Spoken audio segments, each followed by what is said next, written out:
Hello friend. Hello friend, मैं प्रकाश बरनवाल आपका स्वागत करता हूं आपके अड्डा एसएससी यूट्यूब चैनल पर। दोस्तों, आपको पता है हमने काफ़ी ज़्यादा नहीं मतलब फ़िलहाल लगभग आपका हिंदी के क्लास काफ़ी ज़्यादा हो चुके हैं। तो आप देखें, अगर अभी तक नहीं देखे हैं तो देखें दोस्तों। और इस चैनल को सब्सक्राइब नहीं किए तो सब्सक्राइब कर लें अपने अड्डा एसएससी यूट्यूब चैनल को। इसके साथ ही ये अड्डा एसएससी 2 है दोस्तों, यह ऑनलाइन शिक्षण का नया चैनल है अड्डा एसएससी। तो आप दोनों चैनल को सब्सक्राइब कर लें, अगर यहाँ नहीं तो वहाँ क्लास आप कर सकते हैं। बाय द वे, यहाँ पे कुछ टेक्निकल प्रॉब्लम्स आते हैं तो वहाँ पे आप कर सकते हैं। खैर वहाँ पे काफ़ी ज़्यादा क्लास आपके लिए गए हैं। कह लीजिए कि ज्योग्राफी हो गया और बाकी क्लासेस वहाँ पे चल रहे हैं, आप देख सकते हैं। फिलहाल अड्डा एसएससी आपका यूट्यूब चैनल है, आप इसे ज़्यादा से ज़्यादा शेयर करें दोस्तों, और अपने फ्रेंड्स साथियों को बताएं कि आपका हिंदी की क्लास बिल्कुल ज़ोर शोर से यहाँ पे चल रहा है। ठीक है दोस्तों। और खैर मैथ का भी क्लास लगा हुआ है, साइंस का भी लगने वाला है, करंट के हर एक टॉपिक्स आ रहे हैं आपके पास, आप सब कुछ देखें। ठीक है, जहाँ से क्वेश्चन बनते हैं डायरेक्ट आपको वही टॉपिक्स दिया जाता है। चलिए, तो हिंदी में आज हम लोग पढ़ेंगे दोस्तों नाउन, जैसा कि आपको बोर्ड पे लिखा दिख रहा है नाउन। नाउन बहुतों लोग को आता होगा, सर क्या टॉपिक ले लिए। अब ऐसा कुछ नहीं दोस्तों, क्योंकि बहुत सारे बच्चे हैं जो कि शुरू से पढ़ना चाहते हैं और इंटरेस्ट उनका बहुत ज़्यादा होता है कि शुरू से वो बार बार पढ़ें, जिससे कि उनका रिवीजन होता रहे।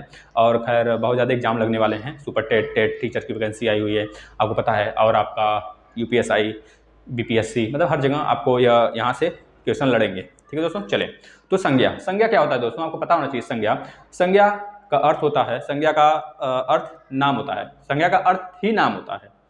विश्व में जितने भी व्यक्ति वस्तु हैं उनके कुछ न कुछ नाम जरूर हैं।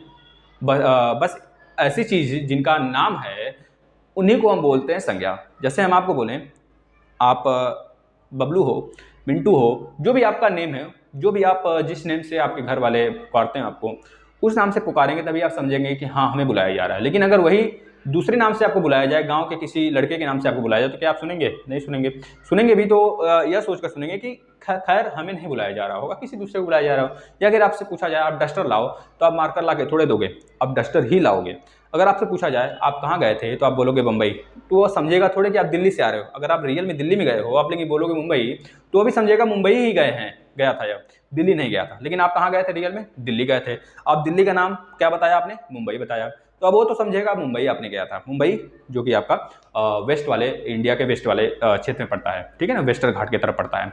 और ईस्टर्न घाट की तरफ आपका आंध्र प्रदेश वगैरह, तमिलनाडु होगा, ठीक है, उड़ीसा वगैरह पड़ते हैं। और जो आपका सेंट्रल है, जो आपका कैपिटल है इंडिया का, वो दिल्ली है। तो आप तो दिल्ली गए थे, लेकिन आपने बताया उसे कि हम मुंबई गए थे। लेकिन आप सोचे कि आप वो समझ जाएगा कि हम दिल्ली गए थे, लेकिन ऐसा नहीं हुआ, वो समझा मुंबई ही गया था आपने। ठीक है ना। तो इस तरह की चीज़ें, जिनका नाम हो, जिनका कोई पर्टिकुलर नाम हो, जिनको किसी नाम से पुकारा जाए और उन्हीं को कहा जाए, विस्तार किया जाए, मतलब उनके बारे में ही बातें किया जाए, तो लोग अगर उसी के बारे में समझें जिसका नाम लिया जा रहा है, तो वही तो नाउन है।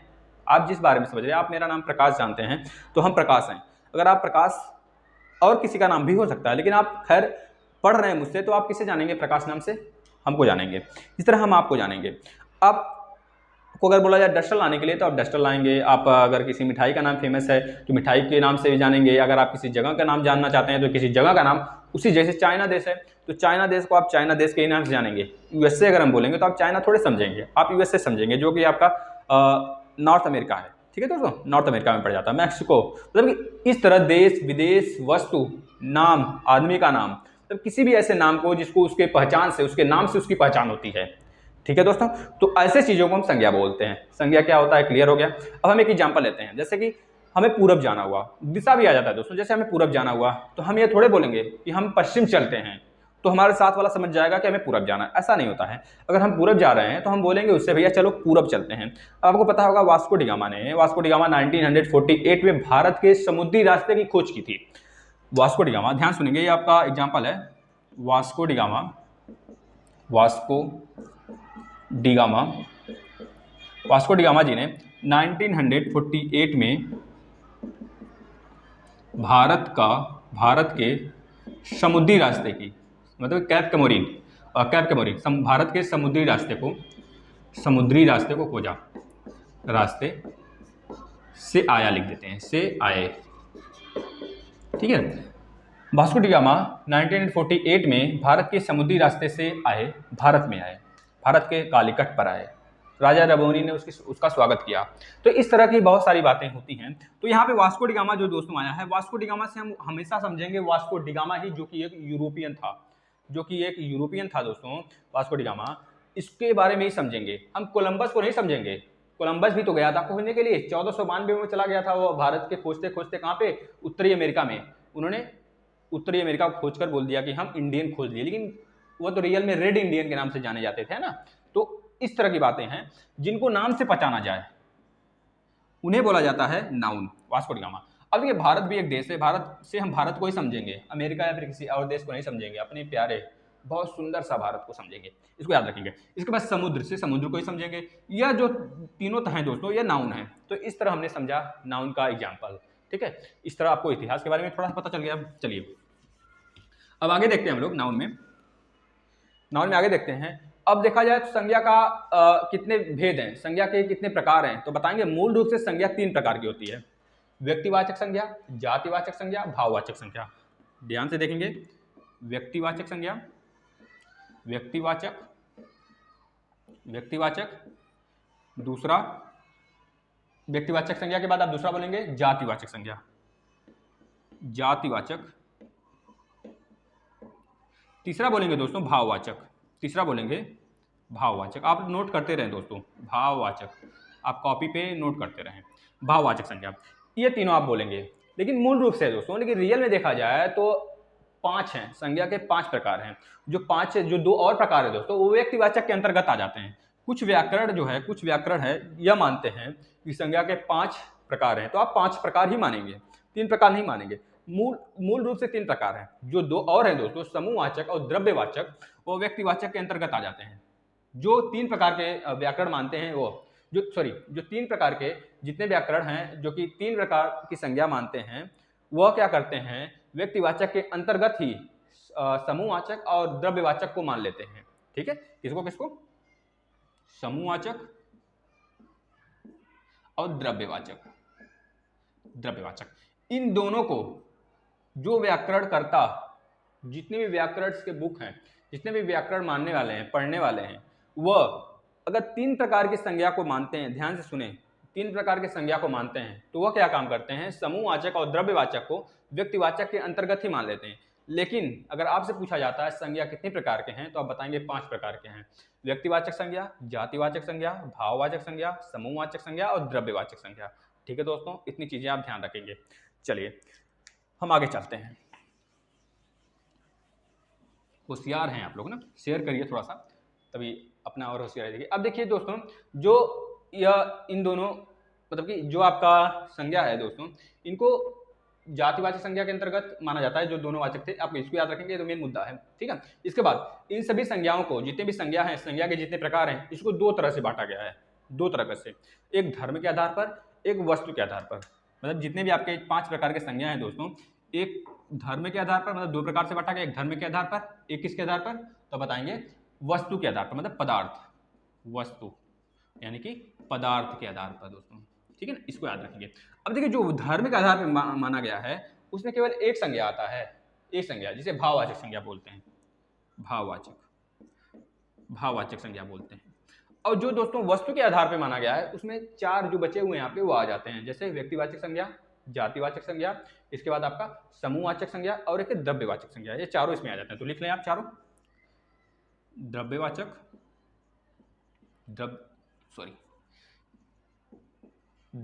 संज्ञा,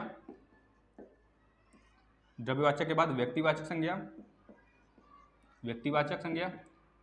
समूहवाचक संज्ञा, और एक क्या बच गया, व्यक्तिवाचक, समूहवाचक, एक बच गया जातिवाचक संज्ञा, जातिवाचक संज्ञा भी इसी में आ जाता है दोस्तों, जातिवाचक संज्ञा। तो इस तरह ये चारों आ जाते हैं वस्तु के अंतर्गत, ये एक आ जाता है भाववाचक संज्ञा धर्म के अंतर्गत। अब इसके बारे में ध्यान रखेंगे। अब हम सबके बारे में एक एक करके पढ़ते हैं, ठीक है ना। जितने भी 5 प्रकार के संज्ञा हैं, सबके बारे में एक एक करके पढ़ते हैं। पहले व्यक्तिवाचक संज्ञा,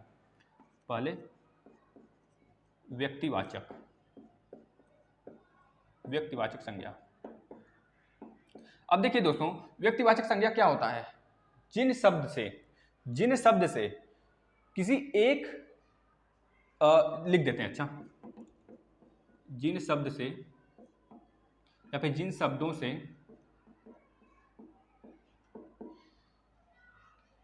किसी एक या फिर दो व्यक्ति या फिर एक व्यक्ति या फिर एक वस्तु, एक व्यक्ति या फिर अथवा वस्तु का बोध हो जिन शब्दों से एक व्यक्ति या वस्तु का बोध हो, वही तो कहलाता है आपका व्यक्तिवाचक संज्ञा। जिन शब्दों से एक व्यक्ति या फिर एक वस्तु का बोध होता है उन्हें बोलते हैं हम क्या, व्यक्तिवाचक संज्ञा।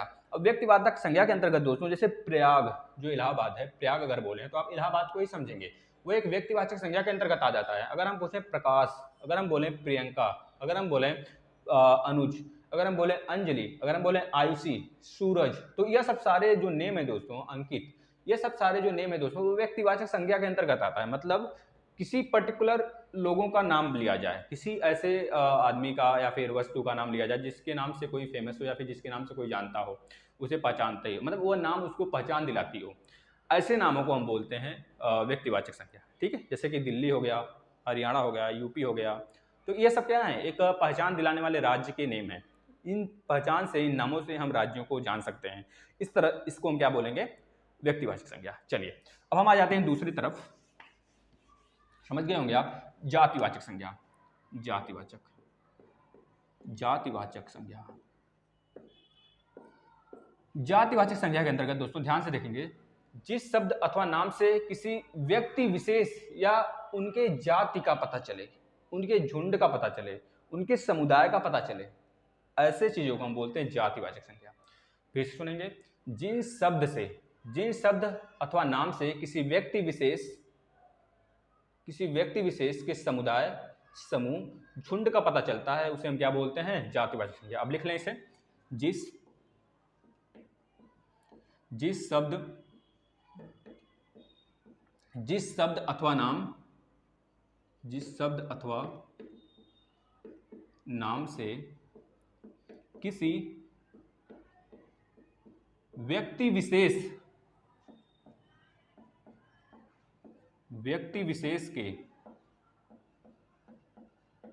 व्यक्ति विशेष के समुदाय, जाति, झुंड का पता चलता है दोस्तों, उसे हम बोलते हैं जातिवाचक संज्ञा। अब इसके एग्जाम्पल के थ्रू आप देखेंगे, अब एक चीज और देख लेंगे, जो व्यक्तिवाचक संज्ञा है दोस्तों, व्यक्तिवाचक संज्ञा और जातिवाचक संज्ञा। अभी आपने पढ़ा था व्यक्तिवाचक संज्ञा। व्यक्तिवाचक संज्ञा में इसी समुदाय से, अगर हम देखें ध्यान से, अगर हम बात करते हैं जैसे में मनुष्य,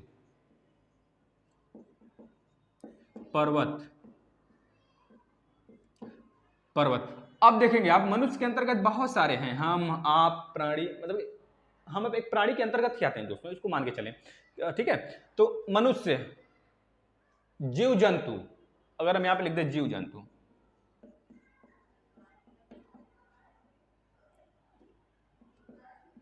जीव जंतु तो आ गया जातिवाचक के अंतर्गत। लेकिन अगर जीव जंतु में से किसी एक का नाम ले लें, भालू ले लें, शेर ले लें, किसी एक का नाम ले लें दोस्तों, तो आ जाता है आपका किसके अंतर्गत, व्यक्तिवाचक संज्ञा के अंतर्गत। उसी तरह मनुष्य एक का क्या है, समुदाय है, एक समुदाय है, एक जाति है, मनुष्य एक जाति है, ठीक है। मनुष्य एक जाति है तो जातिवाचक के अंतर्गत, अगर मनुष्य में से किसी एक का नाम ले, हम आपका नाम ले लें, तो आ जाता है व्यक्तिवाचक संज्ञा के अंतर्गत। इसी तरह पर्वतें हैं, बहुत सारी पर्वतें, एंडीज पर्वतमाला है आपका, हिमालय पर्वतमाला है आपका, ठीक है, बहुत सारे पर्वतमाला हैं दोस्तों, हिंदुकुश पर्वतमाला, मतलब बहुत सारे पर्वतमाला हैं आपके। इस तरह पर्वत के अंतर्गत आ जाता है। अगर हम किसी एक पर्टिकुलर का नाम ले लें, केटू, गार्डविन, आस्टिन, एवरेस्ट, तो ये क्या हो गया, ये आ गया आपका व्यक्तिवाचक संज्ञा के अंतर्गत, ठीक है ना।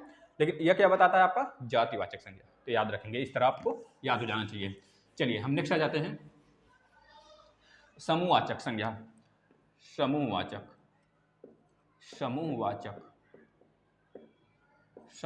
संज्ञा। अब ध्यान से देखेंगे, समूहवाचक संज्ञा दोस्तों, अभी आपने पढ़ा था झुंड वगैरह ऊपर वाले में ना, जातिवाचक में। इसमें क्या होता है दोस्तों, जिस शब्द से किसी वस्तु अथवा व्यक्ति के समूह का बोध होता है, तो आप कंफ्यूज मत हो इसमें, क्योंकि हमने ऊपर पढ़ा था समूह, समुदाय पढ़ा था, तो समुदाय और समूह में क्या अंतर है आप समझ जाएंगे, अपने समझ जाएंगे। ध्यान से देखिए, नाम से पता चल रहा है किसी समूह का बोध हो, जैसे कि हम बात करें एक अंगूर का गुच्छा, ये गुच्छा क्या बता रहा है हमें, एक समूह को बता रहा है, अंगूरों के छोटे छोटे गुच्छे को दिखा रहा है। इस तरह एक माला का, एक मतलब व्हाइट मोती का माला। तो ये जो माला है मोतियों का दोस्तों एक समूह को बता रहा है। अगर इसमें से एक भी गायब हुआ तो समूह का सत्यानाश हो गया, समूह खत्म।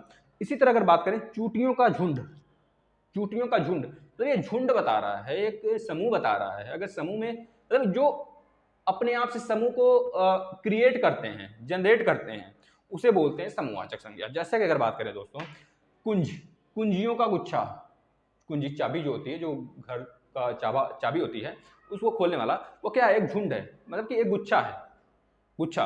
इस तरह हाथियों का झुंड, शेरों का झुंड, शेर तो ऐसे झुंड में नहीं रहते आप कहेंगे, खैर हाथियों का झुंड, चींटियों का झुंड, गुच्छा, अंगूर का गुच्छा, तो ये सब सारे आ जाते हैं समूहवाचक के अंतर्गत दोस्तों। इस तरह के नाम जो कि किसी वस्तु अथवा व्यक्ति के समूह का बोध कराएं, ऐसे नाम, ऐसे शब्द जो किसी वस्तु या फिर व्यक्ति के होने का समूह, मतलब कि समूह के होने का बोध कराएं, तो हम क्या बोलते हैं, उसे समूहवाचक संज्ञा बोलते हैं। आप इसको याद रख लेंगे। इसके बाद नेक्स्ट आ जाता है दोस्तों, क्योंकि मोस्ट इंपॉर्टेंट है, आपको एग्जाम में क्या करेगा, हेडिंग में दे देगा समूहवाचक संज्ञा कौन होता है, तो आपको बताना होगा व्यक्ति विशेष, समूह, झुंड, मतलब इस तरह नाम अनेकों दिया होगा, आपको उसमें से छांटना होगा दोस्तों, तो कंफ्यूजन नहीं होंगे यार, आराम से आप काम करेंगे, क्लियर हो जाएगा एग्जाम। चलिए इसके बाद तीसरा के बाद चौथे नंबर पे आते हैं हम लोग, क्या, द्रव्यवाचक संज्ञा, मोस्ट इंपॉर्टेंट है। द्रव्यवाचक, द्रव्यवाचक संज्ञा, द्रव्यवाचक संज्ञा। अब द्रव्यवाचक संज्ञा में दोस्तों आपको पता है इसमें ऐसे शब्द आते हैं, ऐसे शब्द, ऐसे नाम आते हैं जो कि नाप तौल से रिलेटेड होते हैं। आराम से, किताबी भाषा हम लोग नहीं पढ़ेंगे, किताबी भाषा अगर पढ़ना होता तो आप किताब से नहीं पढ़ते हैं, हमारे पास क्यों आते हैं, ठीक है। तो ध्यान से आप लोग समझेंगे कि द्रव्य का मतलब ही होता है पदार्थ, द्रव पदार्थ, ठीक है।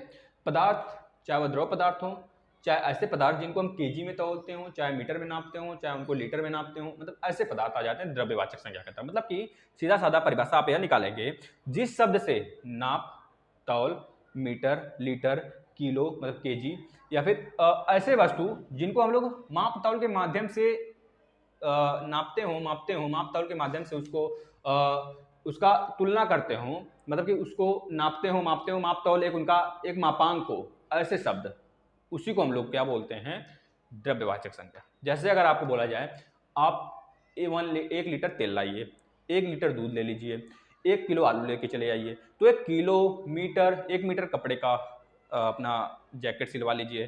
तो इस तरह के जो मीटर, लीटर, केजी हैं दोस्तों, ये सब क्या बताते हैं, एक संज्ञा देते हैं हमें, द्रव्यवाचक संज्ञा देते हैं, उन्हीं को बोलते हैं हम लोग क्या, द्रव्यवाचक संज्ञा के नाम से जानते हैं। जिनके आगे जो नाउन है, नाउन के आगे अगर उसको लगा दिया जाए, नाउन के बाद अगर उनको लगा दिया जाए, माप तौल के मापांक को अगर लगा दिया जाए दोस्तों, तो बना देता है आपका क्या, द्रव्यवाचक संज्ञा। आलू एक संज्ञा है, आपको पता है, लेकिन एक द्रव्य कब बन जाता है, एक आलू आप आलू के नाम से पुकारेंगे तो आलू सभी लोग समझेंगे, ये तो संज्ञा हो गया, आपको पता है। लेकिन अगर आपको 1 किलो आलू, 2 किलो आलू, 3 किलो आलू लेना हो, तो आप क्या करेंगे, मार्केट में जाएंगे, 1 किलो आलू मांगेंगे, तो वहाँ पे जो केजी लग गया ना, वही आपका मापांक हो गया, वही आ जाता है द्रव्यवाचक संज्ञा के अंतर्गत, ठीक है। तो आप समझ गए होंगे द्रव्यवाचक संज्ञा क्या है। इसके बाद हम लोग नेक्स्ट आ जाते हैं भाववाचक संज्ञा, यह मोस्ट इंपॉर्टेंट है। भाववाचक, भाववाचक संज्ञा, भाववाचक संज्ञा देखिए क्या है, ये तो फीलिंग्स है, एक तरह से यह फीलिंग्स है, ठीक है। जिस शब्द से किसी वस्तु अथवा व्यक्ति के गुण, दया, भाव या फिर व्यापार कर लीजिए, या फिर धर्म, और अगर कहें स्वभाव, दरिद्रता, इसके बारे में पता चले, हमें इसके फीलिंग्स के बारे में हमें पता चले, तो हम बोलते हैं उसे भाववाचक संज्ञा। अगर आपको भूख लगा है तो आप भूख को देख थोड़े रहे हैं, आप भूख को सिर्फ फील कर रहे हैं दोस्तों। भाव एक है, एक अंदर से आपके भाव आ रहा है कि हमें भूख लग गया, पेट में चूहा कूदने लगा। अगर आपको नींद आ रही है तो आपको अंदर से फीलिंग्स आएगा, आपका आंख बंद होने लगेगा, लपकने लगेगा, आप पढ़ रहे होंगे तो आपको ऐसे झुलसने लगेंगे, इस तरह के काम। मतलब अगर आपको रोना आ रहा है तो आपको अंदर से फीलिंग्स आती है, हंसना आ रहा है तो अंदर से फीलिंग्स आती है, अंदर से वह अपना दिखावा करता है, मतलब कि अपना अंदर से एक अलग से क्रिएटिविटी होती है, जिसके कारण हमें भूख, प्यास, नींद या फिर कोई चीज़ फीलिंग्स होती है, फील होती है। जो भी चीज़ फील करते हो आप लोग, सब क्या आ जाता है, भाववाचक संज्ञा के अंतर्गत आ जाता है दोस्तों। बच्चा रो रहा है, बच्चा हंस रहा है, हंसना, रोना भाववाचक संज्ञा है। तो इस तरह के एग्जाम में आपको एग्जाम्पल मिलेंगे, बच्चा रो रहा है, बच्चा हंस रहा है, बच्चा सोने चला गया, तो बताइए कौन सी संज्ञा है, तो आप बताएंगे भाववाचक संज्ञा। इसका हम लोग भरपूर प्रैक्टिस करेंगे, भरपूर। लेकिन पहले हम लोग क्या करें, सिलेबस को फिनिश कर लेते हैं। ठीक है दोस्तों, आपको इस तरह आप समझ गए कि क्या होता है भाववाचक संज्ञा। चलिए दोस्तों, यही रहा आपका भाववाचक संज्ञा के बारे में, मतलब संज्ञा के पांचों भेद के बारे में। अब ध्यान से आप लोग देखेंगे दोस्तों, संज्ञा के पदावन्य, पदान्वय, क्या बोले हम, संज्ञा के पदान्वय, यह बहुत कम लोग जानते होंगे, या फिर जानते भी होंगे तो अच्छी बात है, जाने क्या करना है हमें तो, और अच्छा रहेगा पढ़ाने में ना कि आपको पता है, थोड़ा सा और क्लैरिटी आएगी आपको। तो ध्यान से देखेंगे, इसमें हम लोग एक एग्जाम्पल लेंगे, तो उस एग्जाम्पल को आपको सेट करने के लिए बोल देगा। ध्यान से देखेंगे, जैसे हमने संज्ञा पदान्वय क्या होता है, पहले इसके बारे में देख लेते हैं। पदान्वय का मतलब पद व्याख्या, पदान्वय, या फिर पद परिचय, या फिर पद की निरुक्ति करना। मतलब कि इसका साफ साफ मतलब यह है दोस्तों कि अगर हम चाहें, जो हमारा एक वर्ड दिया रहेगा, शब्द जो दिया रहेगा, उसके शब्दों को हम लोग तोड़ तोड़ कर उसके बारे में जाने, ये किस प्रकार का संज्ञा है, ये किस प्रकार का कारक है, ये किस वचन का है, ये इसका लिंग क्या है, तो इन सब को तोड़कर जानना ही आपका क्या कहलाता है, संज्ञा का पदान्वय। आप लोग ध्यान से समझ लिए इस चीज को, मतलब कि विखंडन करना, मतलब कि उसका ऑपरेशन कर देना उस पूरे लाइन को, सेंटेंस को। तो ध्यान से देखेंगे, हम एक लाइन लिखते हैं और उसका ऑपरेशन करते हैं। ठीक है, देखिए ध्यान से, निशिथ, क्या लिख रहे हैं, निशिथ।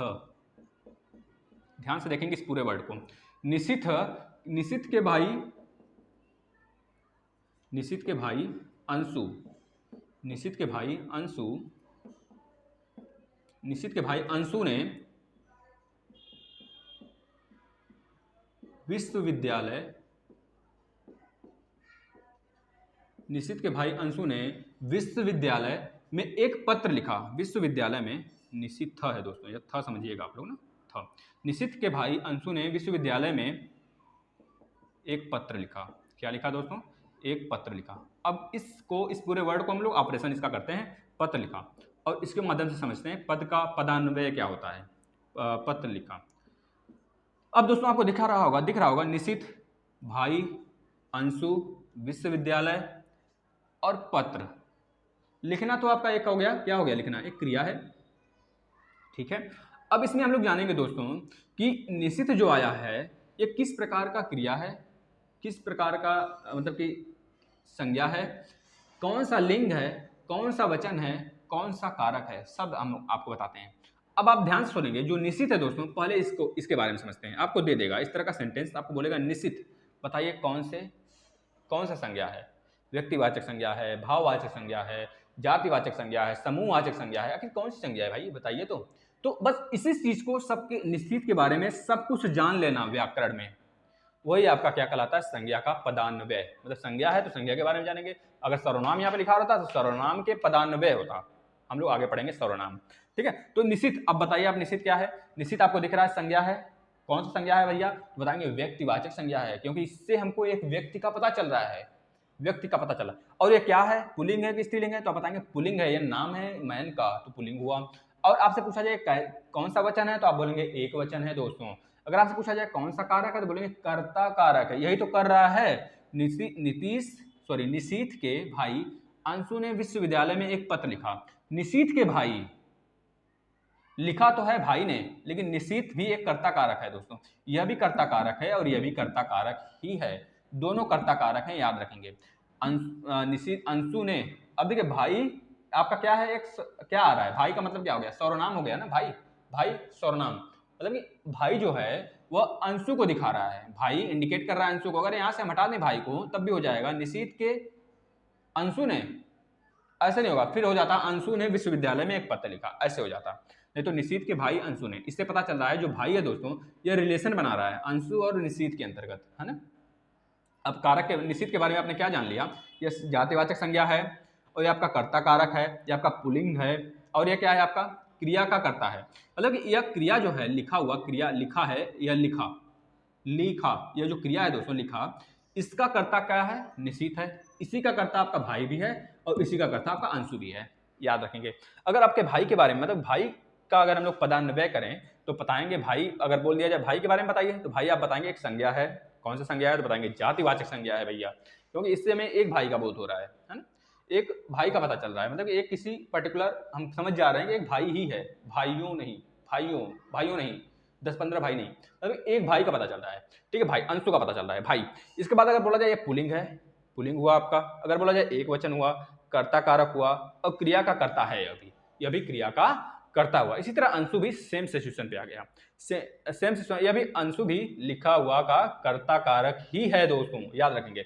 लेकिन अगर विश्वविद्यालय की बात करें दोस्तों, तो विश्वविद्यालय एक संज्ञा है, एक जातिवाचक संज्ञा है। ठीक है, याद रखेंगे। यह एक स्त्रीलिंग है, पुल्लिंग नहीं, यह एक स्त्रीलिंग है। जैसे कि हमने देखा अंशु स्त्रीलिंग पुल्लिंग हो सकता है, ये तो नाम से पता चलेगा ना, या हम यहाँ पे पुल्लिंग मानते हैं इसको। अंशु पुल्लिंग है, भाई भी पुल्लिंग है, और निषेध भी पुल्लिंग है। लेकिन विश्वविद्यालय एक स्त्रीलिंग है, एक स्त्रीलिंग है दोस्तों, और जातिवाचक संज्ञा है, और ये आपका एक वचन है, और ये अधिकरण कारक है। अधिकरण कारक का मतलब होता है बेस, आधार, जिससे हमको एक आधार मिलता हो। ठीक है, याद कर लीजिएगा, आधार, ये आपका अधिकरण कारक के अंतर्गत आ जाता है दोस्तों, है। कर्ता ने कर्म को करण से, ये आपको जितने भी 8 प्रकार के कारक आपके हैं पढ़ा दिए गए हैं, बिल्कुल एग्जाम्पल के माध्यम से। आप लोग देखें पिछला वीडियो, फिर जाके आपको बहुत सारी चीज़ें क्लियर होंगी दोस्तों। चलिए, तो आपका यही रहा सारा संज्ञा के बारे में। अब हम लोग आगे पढ़ेंगे अगले वीडियो में, अगले लेक्चर में सर्वनाम के बारे में दोस्तों। चलिए, तो आप लोग धन्यवाद लेते हैं आप लोग से, और आप लोग अच्छे से पढ़ाई करिए, ज़्यादा से ज़्यादा वीडियो शेयर करिए दोस्तों, क्योंकि आपके लिए हम आपका सपोर्ट कर रहे हैं, तो आप मेरा भी थोड़ा सा हेल्प करें। आपका चैनल यह है, आपकी फैमिली है दोस्तों, इसके लिए आप ज़्यादा से ज़्यादा इसको शेयर करें। जितने भी बच्चे पढ़ने के इच्छुक हैं, जहाँ पे भी हिंदी आती है, सबके लिए यह एक तरह से फ्रूटफुल होगा दोस्तों। आप इसको ज़्यादा से ज़्यादा शेयर करें दोस्तों। तो थैंक यू, मिलते हैं नेक्स्ट लेक्चर में सर्वनाम के साथ। अपना ध्यान रखेंगे और पढ़ाई करेंगे।